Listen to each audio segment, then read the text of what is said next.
Yo guys, InsaneGamer52 here, and today I'm going to give you some tips to easily kill the new Dokkaebi Warlord in Modern Warfare Zombies. Alright, so Dokkaebi is the new warlord that was added to the game with Season 1 Reloaded. She can be an absolute pain to kill with non-stop mercenary spawns and her ability to fly, but there are a couple things that can make her fight a lot easier. First up, you don't actually need a keycard to kill her.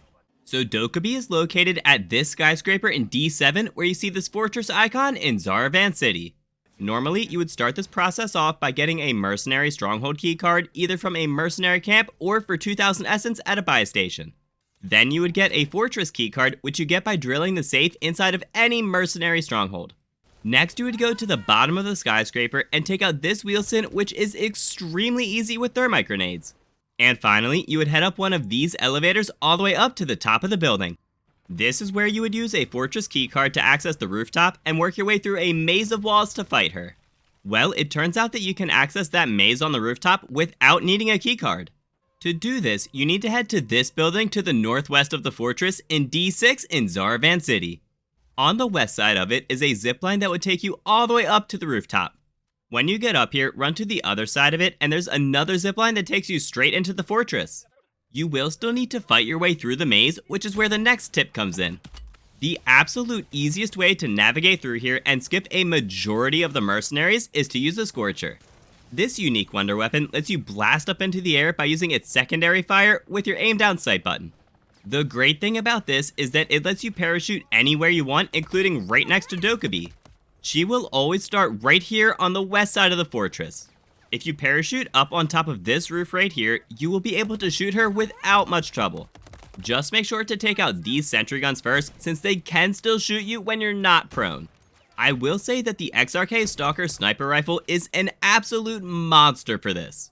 When it's legendary and triple packed, it can one-shot the sentry guns, which gives you so much time to shoot her before she flies away. And it will deal about a quarter of her health with just a regular body shot. It can also disable the reinforcement helicopters in just 2 shots and fully destroy them with a third. You can absolutely kill her with a couple of shots before she flies away, but I wanted to show you guys the full fight. After attacking her for a bit, she will start flying and end up in this area on the north side of the fortress. Watch out if you shoot her from ground level, since she will send groups of bomb drones that can easily down you if you're not careful. There will also be sentry guns at every one of her locations, which I recommend taking out first since they pose the biggest threat. Finally, after a bit more fighting, she will fly to her final position on the east side of the fortress. This is where she will remain for the rest of the fight, so don't feel rushed trying to kill her. It is very easy to die to these sentry guns and mercenaries, so don't be afraid to play it safe and find some cover.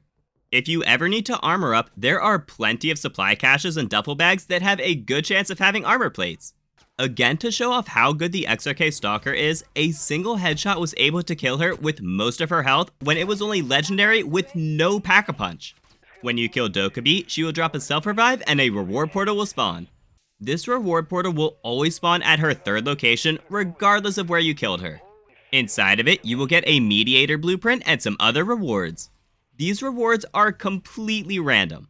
I've gotten anything from gas masks and medium backpacks all the way up to refined Ethereum crystals and legendary aether wrenches. Overall, I think this is a really great use of the space on top of this skyscraper, and the mechanics of the fight are fun and challenging. If you want help with anything MW3 zombies related, like finding a competent team to play with, then feel free to join my Discord server linked in the description below.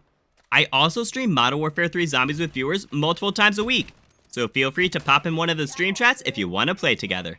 If you found this guide helpful, let me know by dropping a thumbs up, and feel free to subscribe for more in-depth guides in the future.